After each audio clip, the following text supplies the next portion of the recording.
Let's begin with how the upcoming U.S. presidential election could impact the Canada-U.S. relationship. It has been unpredictable, to say the least, under President Donald Trump. Between NAFTA, the many tariffs on Canadian products, and most recently the block shipment of N95 masks to Canada, there are plenty of bones of contention. But Trump's Democratic rival could pose his own challenges to this country. Joe Biden is running on a platform that includes a $700 billion protectionist Buy American campaign. So what's at stake for Canada in this election? To dig into it and more, I'm joined by Kirsten Hillman. She is Canada's ambassador to the United States, and she's, of course, in Washington. Hi, Ambassador Hillman. Good to have you back on the program.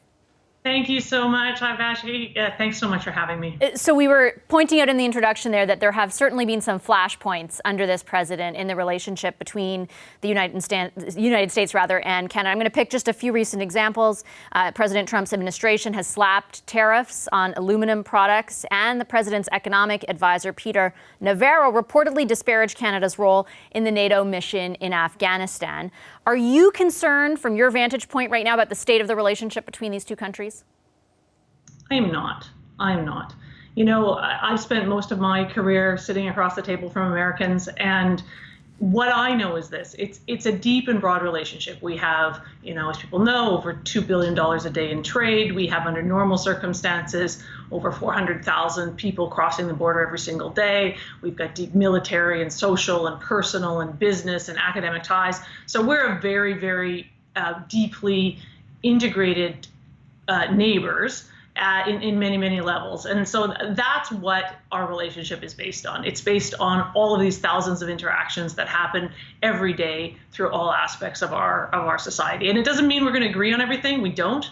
And when we don't agree, you know, Canada, my job is to be very clear with the Americans about what we don't agree with, and to stand up for Canadians and to make our views known. So let me ask you about that then. For example, first, when it comes to the tariffs, what kind of conversations have been happening around the most recent set of ones applied to aluminum?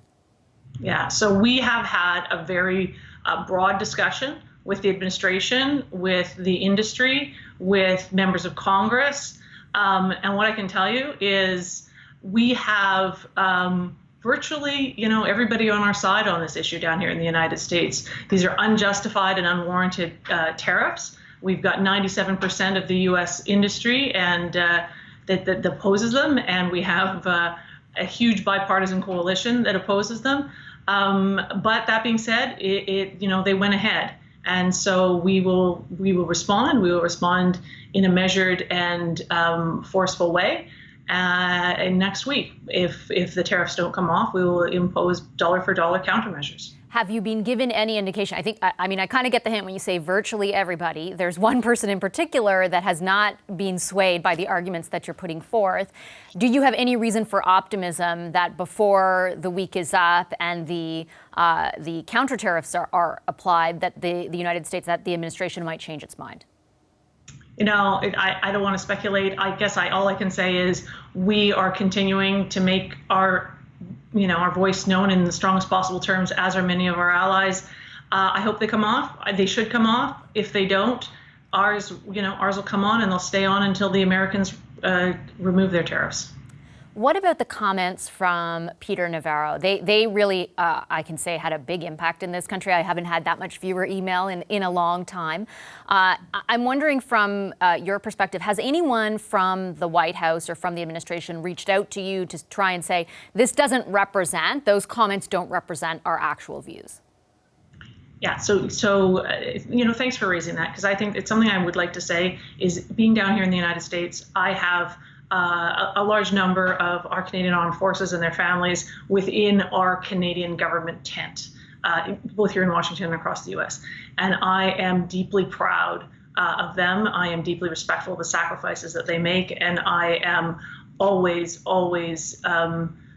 sure to make sure that we all recognize in every possible way, you know, the contribution that they make to keeping us safe. And, you know, today's September 11th, right? Yeah. So this is a very special day, and it's a day in which we demonstrated to the Americans through our actions at NORAD our ability to be there for them in what was their greatest national domestic security threat of all time.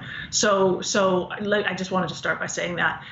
To your question, My perspective of respect and admiration for our armed forces is one that's been expressed to me by Americans here in Washington, in the administration, in Congress, but also across the country by many Americans, and also very recently, as recently as last week and the week before. So that's what I know about how Americans feel about our troops. Were those comments made to you, though, in light of what the reporting around Mr. Navarro's comments? Yeah, some of the comments that were made most recently were, yes, absolutely. And specifically, I guess my question is, did anyone, as I said, from the White House reach out to you, from the administration, to assure you, to assure the Canadian government that, in fact, Peter Navarro does not represent their viewpoint, or the rest of the other occupants of the White House, their viewpoints? Right. Yeah. And so some people did. And in fact, Robert O'Brien, who's a national security advisor, tweeted about it, which I guess is the way sometimes these things are communicated publicly. So he tweeted a very kind and respectful message as well, publicly.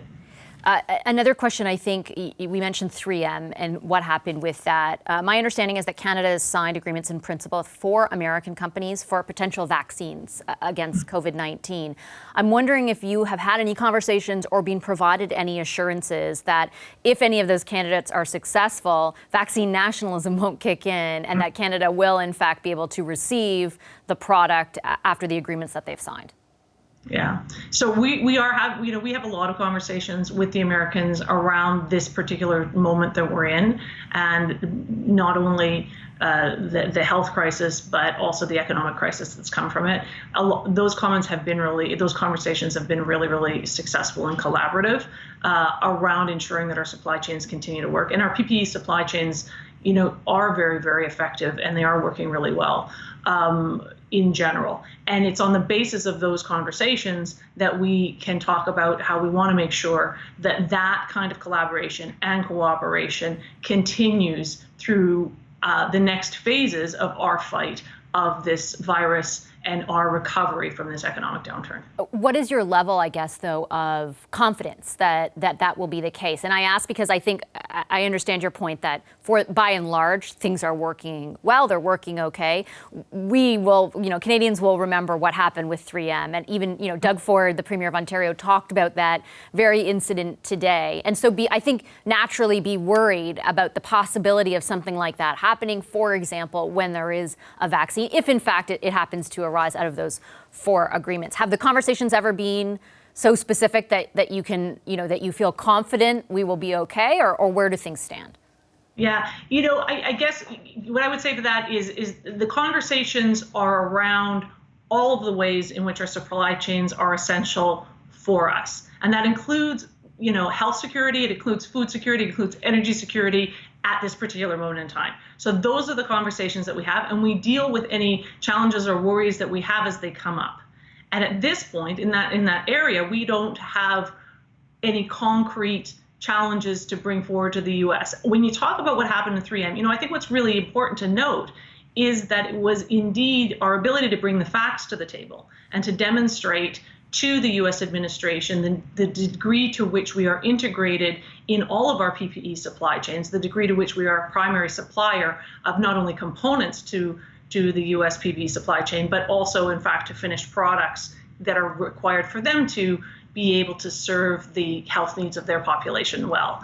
And it's those fact-based discussions that get us where we need to go with the Americans. They did in the NAFTA renegotiations, and they do on every single file where we have to talk about, the natural tendency, and I think we can all understand there's a natural tendency in a moment like this where everybody is feeling very worried and everybody has had their lives turned upside down, to look inward and to try and protect themselves. And it takes people like me to bring the facts to the table and say we have to understand that those tendencies, as understandable as they are ultimately going to make our supply chains less resilient, our ability to bring the supplies that we need into our countries and to serve our medical communities harder. And that's what we don't want. We want strong, resilient, competitive, North America, and a strong, resilient, competitive Canada-U.S. relationship. And I think that those messages are well understood.